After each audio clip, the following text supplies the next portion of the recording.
Your new film, Blood, Sweat, Cheer, is hitting Tubi on April 15th. What was your initial reaction when you read the script, and what made each of you want to be a part of it?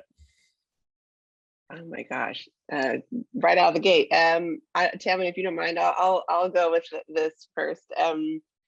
Yeah, I read it and my initial reaction was just like, this is such a fun, over the top, campy film, and it reminded me of all my favorite high school coming of age movies from the 80s and 90s.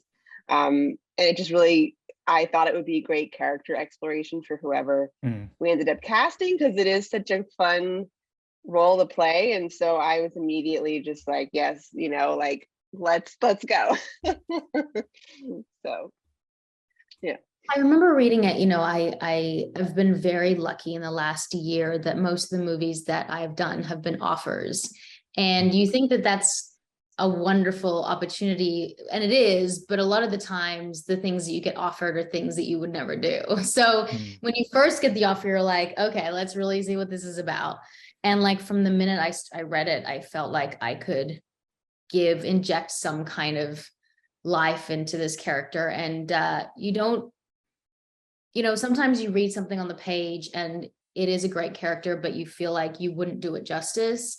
And I knew that there were so many levels to this character that I could play with. And I love the characters that you kind of love to hate. I was on a TV show called Pretty Liars, and I played a girl named Jenna. And so many people I always thought everyone hated my character, but then they said, no, we loved that you had this like level of empathy, even though we still hated you. Like you kind of have to confuse people a little bit of like making them feel, why do we like this person and feel bad for her? But she's also not she doesn't make all the right decisions, So I love those characters that are flawed and they have just so many different layers of complexities. Yeah, It's sort of that empathetic anti-hero, like in a nutshell. And I'm like, all the projects I'm drawn to, there's always like this very complex, flawed female character at the center of it. So I was like, checked all my boxes for this. Yeah, I was very confused by the end about how I should have felt about Tammin's character. And Tammin, you shared in the past that this project was an opportunity to push yourself outside of your comfort zone and that it required for you to open up old wounds that you thought were almost healed. As an actress, how did you create this space for yourself and give yourself permission to go to those darker places? I worked with an acting coach. I normally do. And she's like, we could make this what it is on the page, which is like a pretty simple, easy to watch film, which it is in some ways, but I think that there's a lot more to that. And I knew that I was going to have to go there, and I knew it wasn't going to feel good because, I have daughters, and the idea of losing them, not just physically, but emotionally, is really hard on me. Like as a parent, I see my daughter who's now 9. I've got a smaller one who's 4, younger one who's 4. I see her kind of sort of shifting away from me, which is what she has to do to survive. It's biologically ingrained within her. She has to get away from her parents so she can get into this world and put her armor on and go and fight the fight.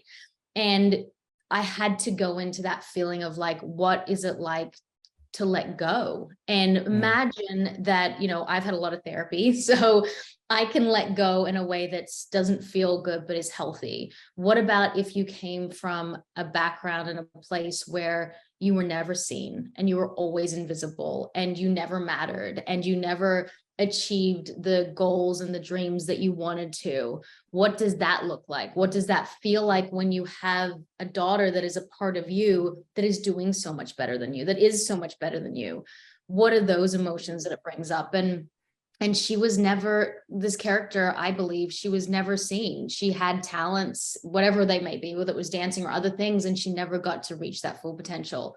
And I think there's a lot of tragedy in that. And as much as this is a Tubi film, and, I've never looked at films like, well, you just can phone it in, I'm like, what would that character? And so for me, everything that I did on the screen was like a feeling of desperation, no matter where it came from. If it showcased itself in comedy or showcased itself in pain, it was always like came from a place of desperation. Great answer. And Traci, this is your second feature film. What did you learn on this set of Tangle that you wanted to make sure was brought over to this project? So many things. I mean, being in the trenches, it was really interesting, like in terms of just timing and where we ended up filming. Both my features were actually shot in Atlanta, so it was kind of coming back to this familiar place a second time a year, almost like 8 months later, to do this film. And so I think for me, it was I learned so many things with Tangle. I think the biggest thing was making sure I really allowed time with the comedy, and making sure we had the time, because it was such a quick schedule for both films that I did. Yeah. And it's really hard to pinpoint that kind of sweet spot, because you just don't have time to do 7 takes, every time. And so it was like, how do you create, we weren't like rushed in a bad way. Obviously, you just know what you're getting into when you have this very short turnaround time. But that was one thing I learned, was just like more prioritizing like how we were scheduling our day, so that if we lost time at the end of the day, like the more important scenes were scheduled in a way where we could spend more time with them. And so that was one of the many things that I took with me into this film. They both happen to have comedy elements to it. So it's really hard to make, I'll interject, it's really hard to, because I've directed before as well. It's really hard to make a movie in this amount of time and make it good. And the fact that I've watched it and I'm entertained and I actually really enjoy the film is like a feat within itself. Like there's so many little things that, lace up a film that we don't really get time to do. Like you don't get those extra shots where someone's running outside that can link to the car. Like you don't have time for any of the middle stuff. And like to piece together a film and for it to make sense most of the time, I don't know if Traci feels this way, but most of the time it's like, how am I telling the story? Have I been able to tell the story?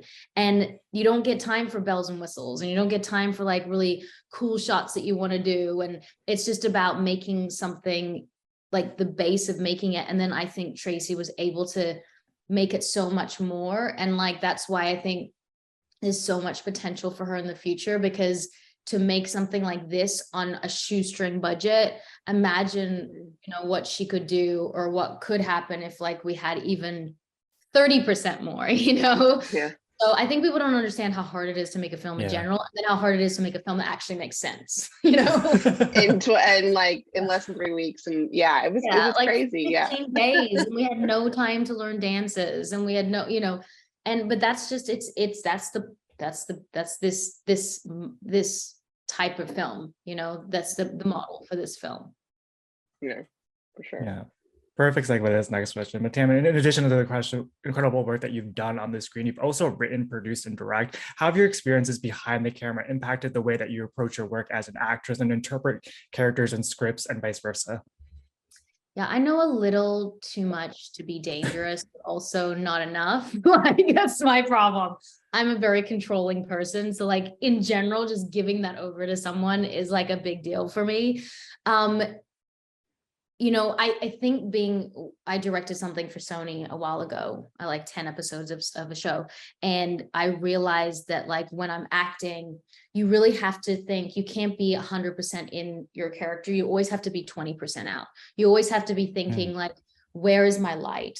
Where am I hitting my mic when I'm really emotional and saying, talk to me? Like, you have to be 20% out technically, or you're going to not only cost the production time, you're also going to cost a performance, because I hate ADR, not because I hate the work, but I hate it because you're not in the moment. You're not connected to the other people. And a lot of ADR is crying.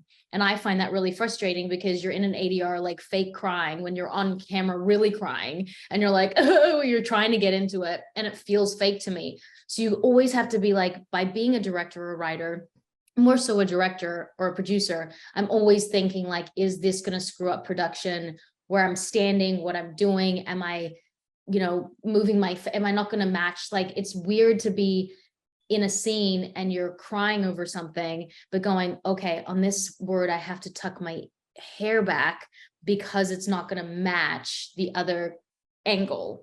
So you're constantly always, I think if you're a good technical actor, you can always be thinking outside the character while you're shooting. That. Traci, you were saying earlier, time is such a luxury, especially when you're working on an independent feature, but the dark comedy genre lends itself to improvisation. How are you able to find those moments where you can encourage and guide your cast to elevate the material and improv what felt most authentic to their characters? She didn't have a choice with improv. I was gonna say, You're like choice. Choice. I mean, I don't think, yeah, we there was a couple scenes that and Tammin knows these very well. I think there was a couple scenes that I knew were like really emotional. And I think when you see them, it lends to the comedy in the darker tone that you're talking about, Kevin, in a really fun way. But when we shot it, it was like, okay, close set, we're just gonna let the camera run. I'm gonna be quiet and we're just gonna do it, and that was something and I knew those days when it was improv, but maybe not like comedy in the sense of like a joke. It was more about leaving time for more emotional moments that lend itself to what we've been talking about from the beginning, which is just kind of empathetic anti-hero. And so it's like so there's a couple really key moments in the film where we specifically left more time, which even of itself was very, very limited. And then Tammin, she knocked it out of the park. So. And really credit to Traci too, because I know what I have in my arsenal, but when you meet new people, new directors, they don't know what the actor can bring. And I know for myself, luckily being in front of the camera for 22 years, I know that my first and second takes are, when it comes to anything really emotional, are my best takes. So, Traci was able to work with me, and not all directors do that. Some do. Most try to, because they want the best performance. But so, I know as a director, she's not going to play those entire scenes that are emotional in the wide shot. She's going to play them either in the medium or the close up. So I asked her, I said, can we do my takes first, my coverage first, and can we do the close up and the medium first, and then we do the wide after? And she was like, no problem. And I'm happy to do the wide all the time when it comes to comedy and all that kind of stuff. But when it's emotional, you kind of run out of that gas and you run out of the juice. Like, how many times can you be sobbing? Screaming. You were screaming a ton screaming too. or yelling or like physically. And you also, I realized as an actor, you've tricked yourself too many times. Like the first 2 times feel real. You feel like for me, you feel like you're really connected with someone. You've really lost your daughter. You really feel in that. The 3rd time you're trying some tricks, but by the 5th time you're thinking of your dead dog and like you're having to bury your parents. Like at some point, like you've lost the connection with because you can't trick yourself anymore. You're like, this isn't my daughter and she's not leaving. So like, where else can I pull that from? And I don't like ever acting feeling like I'm thinking of something that's not within the scene. Yeah. I love that. This industry has really made slow progress in terms of representation and inclusion, and we need to see more female filmmakers in front of and behind the camera, which this project undoubtedly does. For both of you, why do you think it's taken the industry this long, and who are the women in your own lives who shape the storytellers that you are today? Oh, great. Yeah, it's interesting how our business can hop on trends and trains pretty quickly with certain things. I think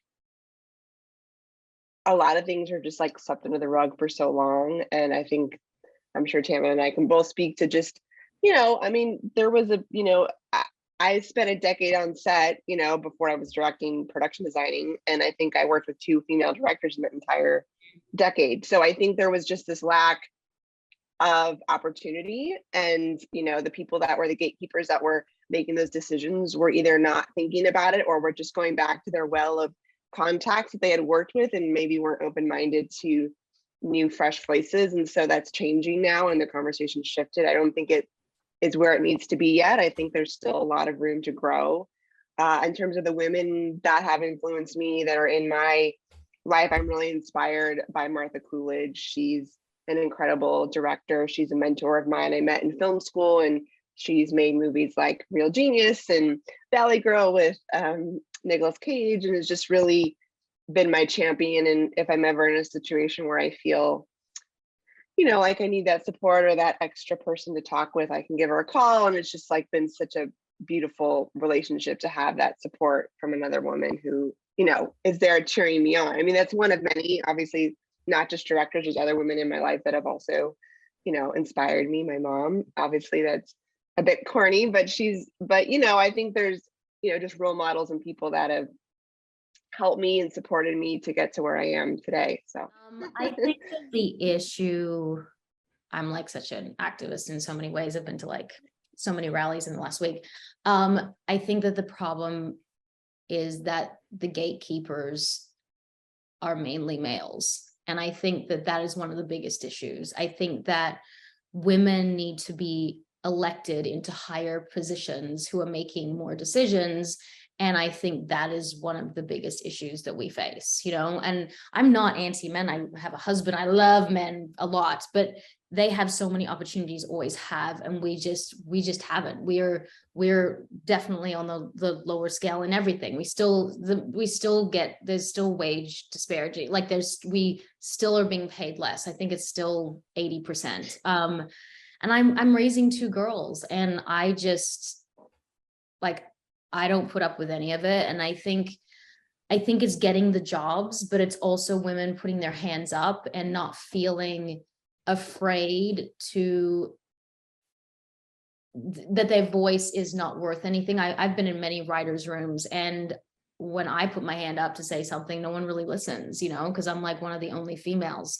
So there just has to be more women in writers' rooms. There have to be more women making decisions, but women also have to speak up and put themselves in those positions. But also men, which I believe, you know, I tell my husband all the time, it's like the men that can speak for us need to be loud. You know, it's one thing to be like, I support my wife. It's another thing to be like at the marches with us. You know, like men need to put their hands up too. And because women are extremely capable. And it's also, it's very tragic that we don't tell as many female stories, because to be honest, I don't know if I want to go to the movies and just see an all male cast, you know, by a male writer telling a story from a male perspective. You know, I want to see all different versions of it. And I also want to see myself in the movies that I watch. So I think it's really important to push that. Yeah.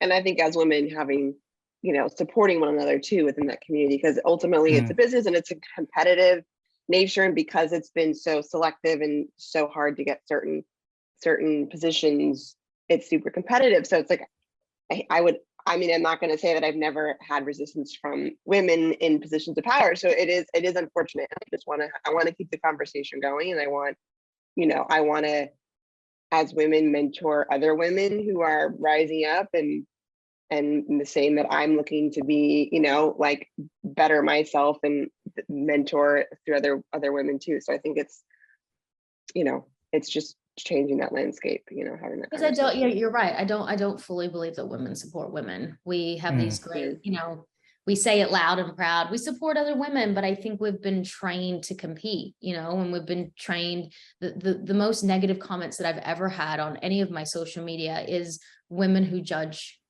me. So women who judge other women because they judge themselves. And it's hard to live in this world as a woman. So when you judge yourself so terribly, you also bleed all over other people. And I don't know if women fully support other women. I think that's definitely a topic to tackle. Yeah. Yeah, those two of you have been trailblazers in this industry. You know, there's a really pivotal moment at the final scenes in this film where it shows the duality of Tammin's character. Can you talk a little bit about filming that scene? I know often you don't film in order. Kind of the never. I don't think I've ever. I was like, sometimes I'm like, oh, that scene was before that one. Maybe I should have played it differently. Yeah, that was a day. That was a crazy day. Without giving too much away, obviously, we won't ruin the ending or spoil the ending for anybody who hasn't obviously seen the film yet. But I knew that was a very emotional scene. So we started the day with that. Like, so we were in this particular location where we were filming the dance competition, and we were there for a couple of days. And so I knew, based on my conversation with Tammin, that we're not going to film it on the last day we're at this location, because you want to feel like you have the time to get into it. So we built up, it wasn't the first scene out of the gate, but I know Tammin worked up to that. So we did something right before that. So she had a chance to kind of get into it, and then we just kind of left her alone.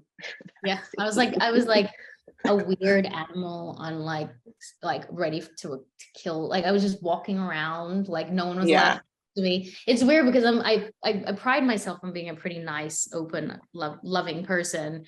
But when I have to do those scenes, like I don't want you to talk to me. Like don't talk to me. Don't. And then people come up and like they'll touch your hair and they'll be like, your hair looks good today. I was like, don't talk to me.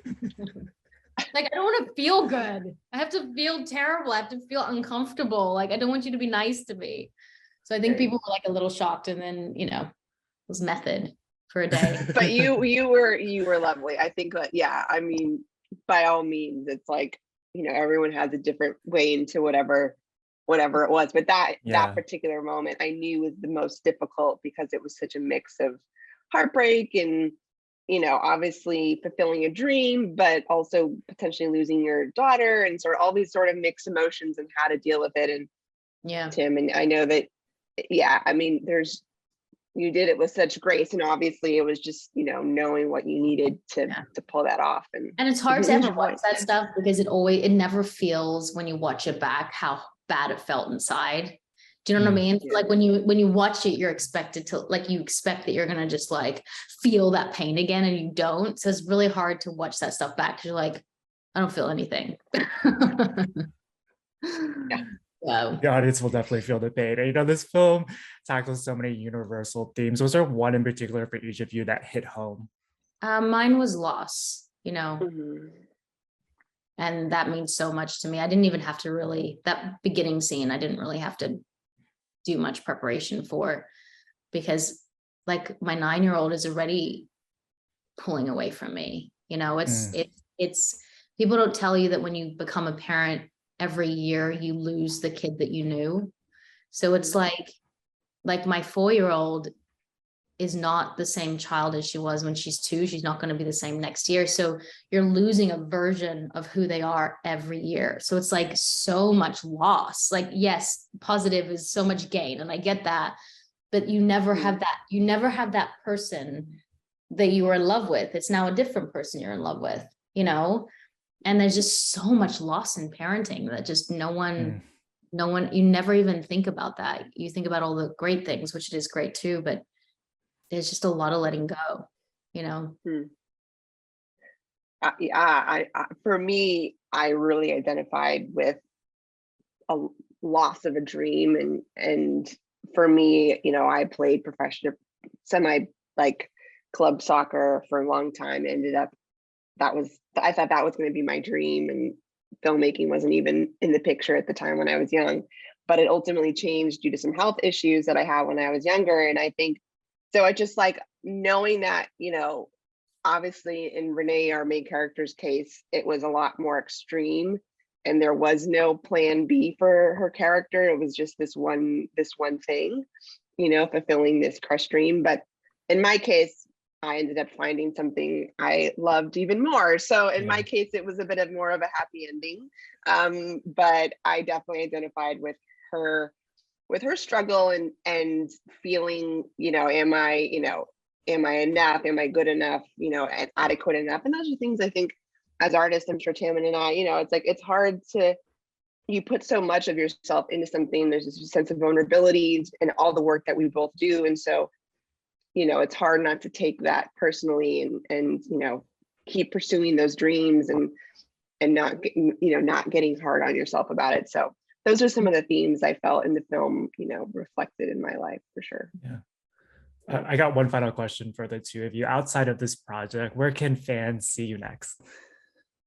Ooh. I mean, it's the next thing for me. I'm in development on a number of projects, so I can't necessarily talk about them in detail yet, but I'm very excited, and I'm going out with a number of projects, and so stay tuned for more updates on that, I guess, in terms of where we're going to be. We're doing a sequel. Yeah, really. I mean, the movie definitely leaves some open-ended possibilities. So that's old stuff that I still playing. Pretty Little Liars, I think, is on E. I think, is it on? No, it's on Netflix. I don't know. Netflix, HBO, HBO, something. Yeah. It keeps moving. I keep getting, it's the only show I get residuals from. And like, I know it's moving because I'm be like, oh, there's a check. So it like sold somewhere else. So I think it's on there. I think Hannah Montana still plays, which is I've got quite a few movies out there, but I have a podcast called Women on Top. We're on our 4th season. We've done 120 episodes. Alicia Silverstone is on next week, and then Rachel Bilson, Julie Bowden, I think it is, from Modern Families coming on. So it's great. It does really, really well. It's you feel like you're talking to your best friends, and nothing is off limits. So just know that if you want to hear about everything, we talk about it all. I have a couple of movies I'm shooting in New Zealand coming up, and then another movie that I shot in Canada that should be out on Netflix soon. Not exactly sure the name of that yet. So just this, or come to my Instagram or social media where I create really funny content. So that's it.